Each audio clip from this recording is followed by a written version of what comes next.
రామస్వామి పెరియర్ రామస్వామి ఆలోచనలు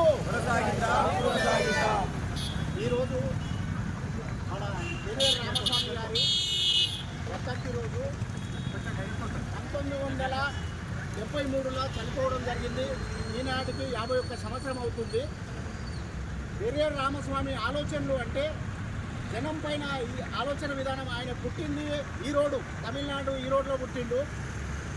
ఆయన చిన్నప్పటి నుంచి కూడా బీదవాళ్ళు కానీ తక్కువ జాతి నిమ్న జాతి కులస్తులతోటి ఆయన ఆడుకునేది. వాళ్ళ తల్లిదండ్రులు నిమ్న జాతి వాళ్ళతో కలుస్తామని ఆయన తీసుకుపోయి ఒక చెట్టు కట్టేసి చాలా ఇబ్బంది పెట్టడం కూడా జరిగింది. కానీ ఆయన లోపల ఎక్కడ మార్పు రాలేదు. తర్వాత అతని ఇంతో దంపుడు బియ్యము వ్యవస్థ ఉండేది, వాళ్ళకు ఒక షాపు ఉన్నది. ఆ షాపు వ్యవస్థ అప్పచెప్పినా కూడా ఆయన ఎప్పుడు కూడా అక్కడ జరిగిన పరిస్థితులను ఆలోచిస్తూ నిమ్న జాతులు అంటరానితనము అపరిశుద్ధములోనైన వాళ్ళ గురించి ఆలోచిస్తూ ఆయన కాంగ్రెస్ పార్టీల మున్సిపల్ చైర్మన్ ఈరోడు చైర్మన్గా కూడా పనిచేసిండు.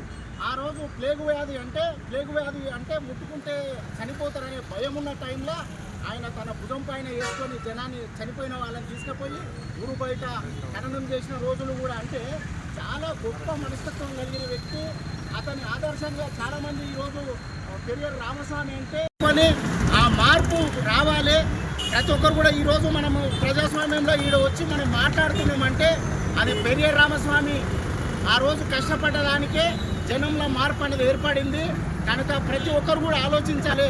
ఇటువంటి గొప్ప వ్యక్తులని మనం స్మరించుకుంటుంటే కొంత కాకుండా కొంత మన లోపల ఆదర్శం అనేది ఏర్పడుతుంది. కనుక ఖచ్చితంగా ప్రతి ఒక్కరు కూడా ఈ ఆదర్శమూర్తులని మనము స్మరించుకుంటుండాలి. డాక్టర్ బిఆర్ అంబేద్కర్ కానీ, పెరియర్ రామస్వామి కానీ, జ్యోతిరావు పూలే కానీ వీళ్ళు మనకు మూలస్తంభాలు. వీళ్ళు ఖచ్చితంగా మనకు మూలస్తంభాలు వీళ్ళు ముగ్గురు. ఎందుకంటే ఆ రోజు మన జ్యోతి పూలే అంబేద్కర్ని చేరదీసి చదువు చెప్పించినందుకు కొరకు, రాజ్యాంగం రాసినందుకు కొరకు ఈరోజు మనకు హక్కులు అనేది ఏర్పడ్డది. కనుక మీరందరూ కూడా దయచేసి వీళ్ళందరూ కూడా ముగ్గురిని మాత్రం మనం ఎప్పటికీ కూడా మర్చిపోకూడదని ఈ వర్ధంతి సందర్భంగా తెలియజేస్తూ జోహార్ పెరియర్ రామస్వామి, జోహార్ జోహార్ జోహార్ పెరియర్ రామస్వామి, జోహార్ జోహార్ పెరియర్ రామస్వామి ఆలోచనలు పెరియర్ రామస్వామి ఆలోచనలు కొనసాగిస్తాం.